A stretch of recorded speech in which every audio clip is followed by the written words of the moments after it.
अल्हम्दुलिल्लाहि रब्बिल आलमीन वस्सलातु वस्सलामु अला अव्वलिल अंबियाइ व खातमिन नबिय्यीन व अला आलिहि तय्यिबीन अत्ताहिरीन अलमुतहहरीन व अस्हाबिहि राशिदीन अलहादीन अलमुहतदीन इला यौमिद्दीन। अम्मा बअदु फ़अऊज़ु बिल्लाहि मिनश शैतानिर रजीम। बिस्मिल्लाहिर रहमानिर रहीम।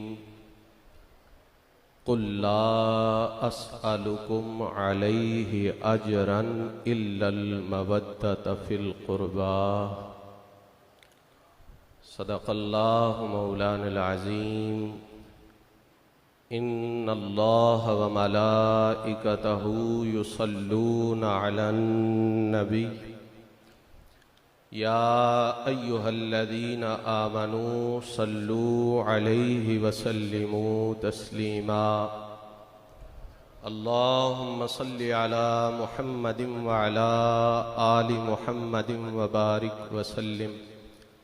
अस्सलातु वस्सलामु अलैका या सय्यदी या रसूल अल्लाह व अला आलिका व अस्हाबिका या सय्यदी या हबीब अल्लाह।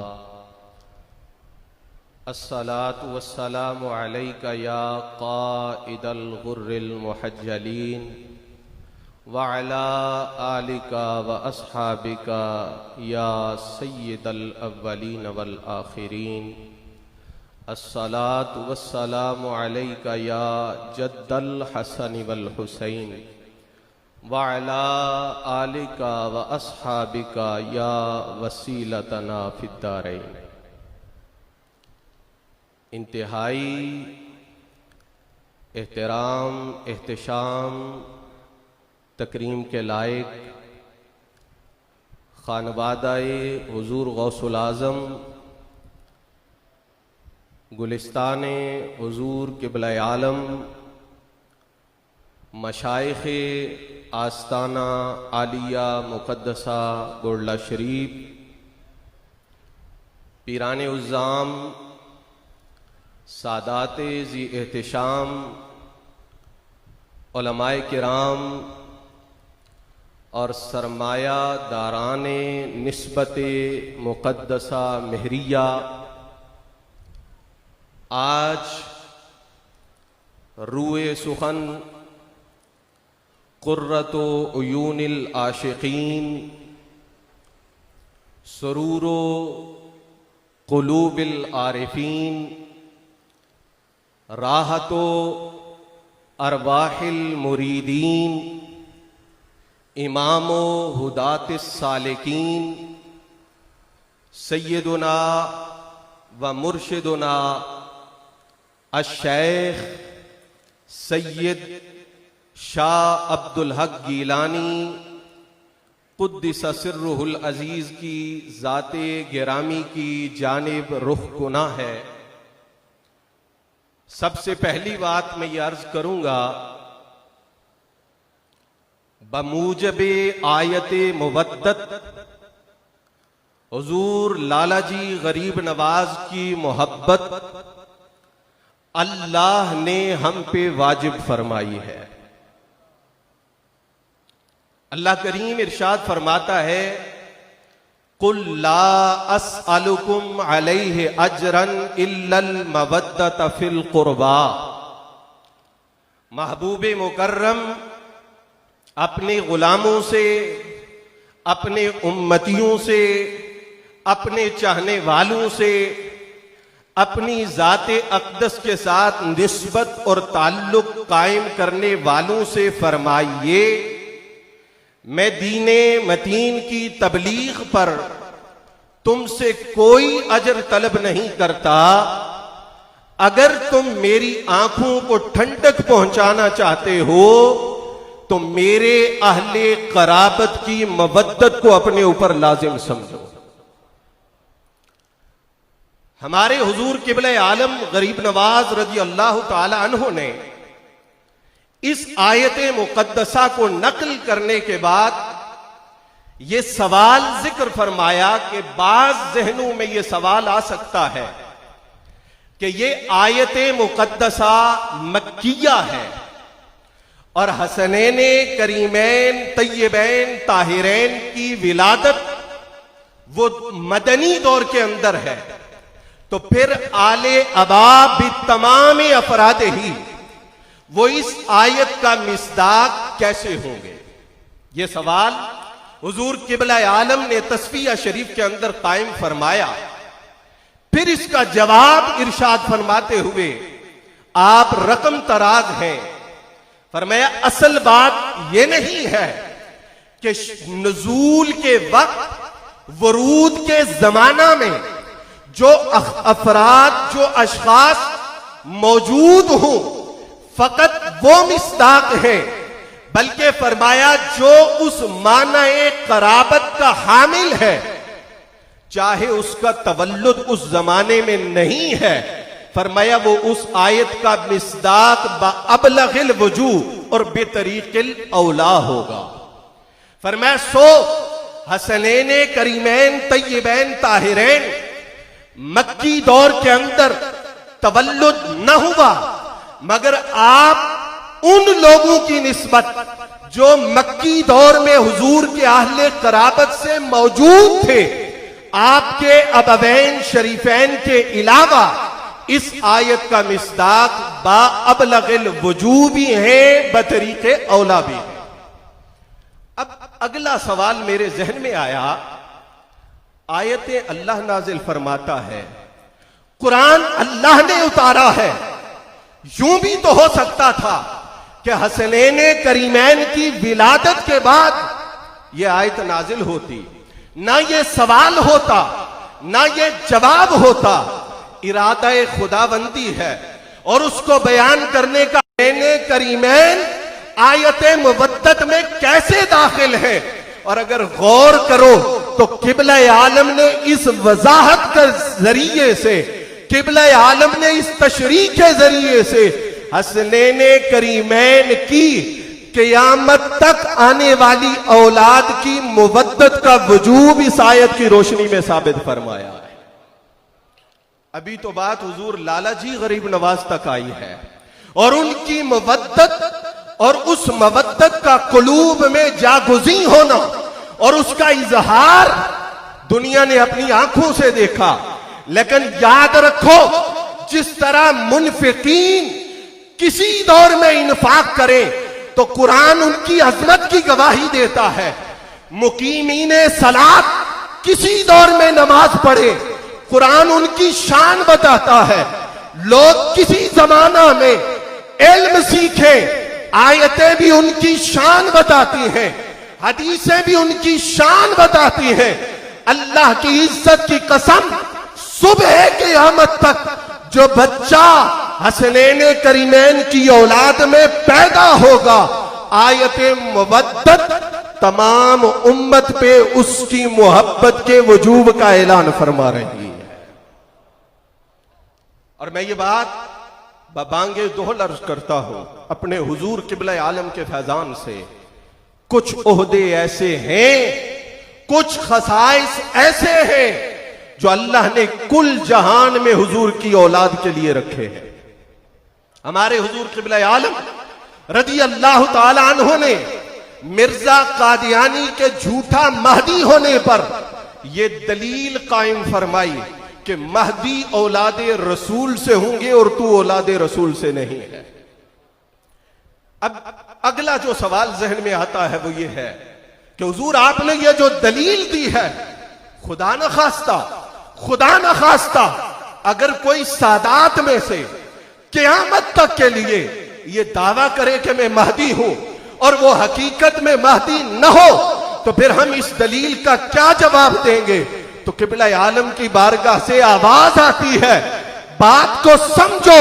अगर अल्लाह ने क़यामत तक ये अजमत आले रसूल को दी है कि महदी उनसे होंगे, तो अल्लाह ने क़यामत तक अपने महबूब की औलाद को झूठे महदी से पाक रखा है। कोई झूठा महदी औलादे रसूल में नहीं होगा। जब औलादे रसूल में महदी आएगा तो वो सच्चा महदी बन के इस कायनात में जलवा फरमा होगा। तो एक पहलू मुकम्मल करने के बाद दूसरा पहलू हुजूर लाला जी गरीब नवाज की जाते अक़दस का वो ये है कि आप मिसले किताब खामोश और कामयाब मुबल्लिग हैं। ऐसे मुबल्लिग, किताब बोलती नहीं, अहले नजर उससे हिकमत के मोती चुन लेते हैं। हुजूर लाला जी गरीब नवाज मिसले किताब ऐसे मुबल्लिग हैं जिनका जीना भी हमें बहुत कुछ सिखा रहा है, जिनका पर्दा नशी होना भी हमें बड़े सबक पढ़ा रहा है। यहां उलमा का मुझसे बेहतरीन बदरजा बेहतरीन लोगों का जम्मे गफीर है। कुरान और सुन्नत के अंदर एक तरीके तबलीग, वो तरीके सुकूत और तरीके अदम कलाम है। मैं सिर्फ इशारा कर रहा हूं, वलिल्लाहि अलन नास हिज्जुल बैति मन इस्तताअ इलैहि सबीला। इससे हज की फर्जियत साबित हो रही है, मगर हज जिंदगी में एक बार फर्ज है। लोग कहते खामोश रहने से क्या सिखाया जाता है।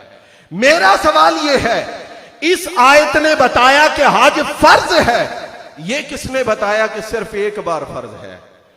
उलमा और मशाइख मेरी इस बात की यकीनन हौसला अफजाई करेंगे, कुरान का कुछ न कहना वो इस बात को साबित कर रहा है कि कुरान में सिर्फ एक बार जिंदगी में हज करने से कुरान के हुक्म पे अमल हो जाएगा। लेकिन इसकी ताईद में हदीस रसूल से भी अर्ज कर देता हूं, फर्जियत हज के बाद हुजूर की बारगाह में सवाल हुआ, अफी ये सनतिन या रसूल अल्लाह, हुजूर ये जो हज फर्ज है तो क्या हर साल फर्ज है? मेरे हुजूर ने कोई जवाब ना दिया। दूसरी दफा पूछा, हुजूर अफी ये सनतिन या रसूल अल्लाह, हुजूर ने कोई जवाब ना दिया। ये हुजूर की खामोशी है जो कलाम कर रही है, यह हुजूर का कुछ ना कहना है जो बहुत कुछ कह रहा है। जब तीसरी मर्तबा सवाल हुआ, जवाब या नाम था या ला था, मगर हुजूर ने न वो कहा न वो कहा। फरमाया वजबत, तो सारी जिंदगी ये वाजिब हो जाता। मैं पूरे वसूख से कह रहा हूं, लोगों किबला आलम का कलम चले तो तुम्हारे लिए रहनुमा है, और सानिए किबला आलम की खामोश सूरत नजर आए तो वो दिलों को हिकमत के मोती तकसीम कर रही है।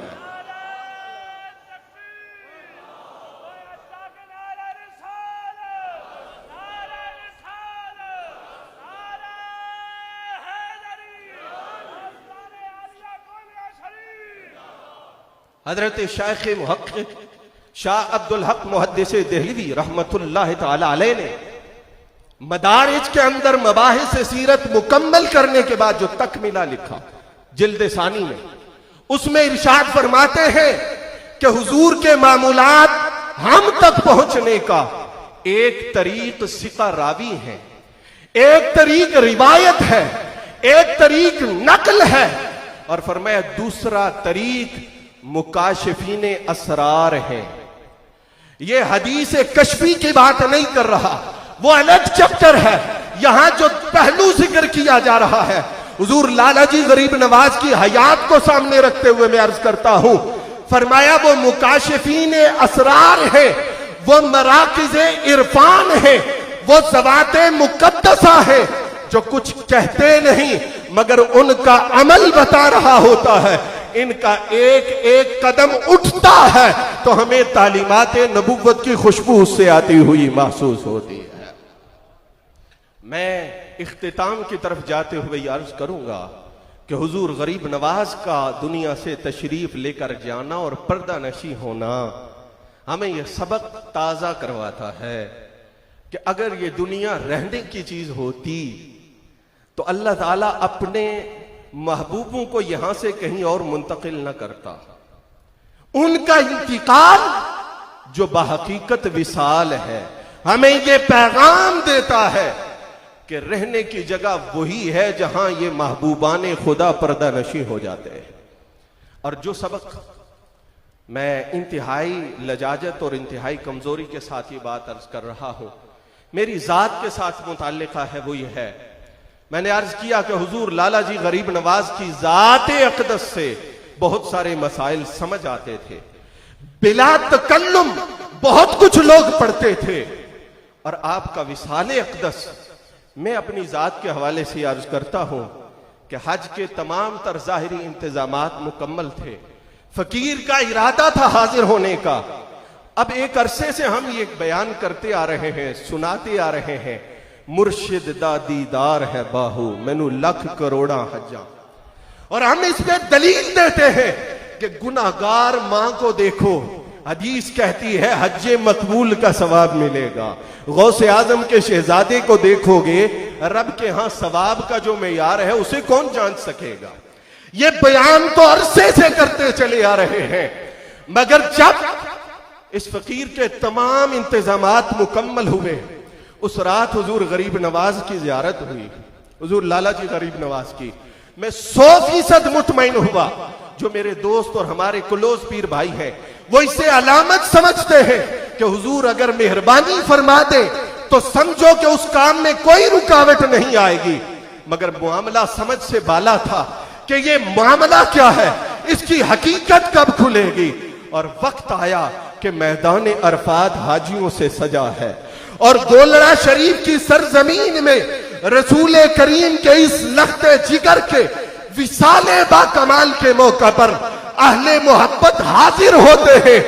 अब किताबें एक तरफ रह गई, अब दलीलें एक तरफ रह गई, अब किलो काल एक तरफ रह गई, अब मुर्शिद का चेहरा बढ़ा रहा है। मुर्शिद दा दीदार है बाहू मैनू लख करोड़ा हज्जा, मुर्शिद दा दीदार है बाहू मैनू लख करोड़ा हज्जा। किलो काल का ये जमाना है, हर बंदा बतरी के अहसन बोलता है। अमल पीछे चला गया था, मेरे मुर्शिद ने मुअस्सिर तबलीग के लिए उस रस्ते का इंतखाब किया। कहा तुम हिल्म पे तकरीर करो, तुम बर्दाश्त पे बयान करो, तुम अखलाके आलिया पे दलाइल इकट्ठे करो। जो लाला जी की सोहबत में 5 मिनट बैठ जाएगा, वो कहेगा आज भी रसूल करीम की सीरत का एक एक गोशा हमेशा अब्दुल हक गिलानी के चेहरे पे चमकता हुआ नजर आ रहा है, चमकता हुआ नजर आ रहा है, चमकता हुआ नजर आ रहा है। मेरी दुआ है कि ये गुलिस्ताने महरिया, ये गुलिस्ताने हुजूर लाला जी साहिबान सुबह क़यामत तक अपनी बहारें हम गरीबों पे बखेरता रहे। वस्सलामु अलैकुम व रहमतुल्लाहि व बरकातुहू।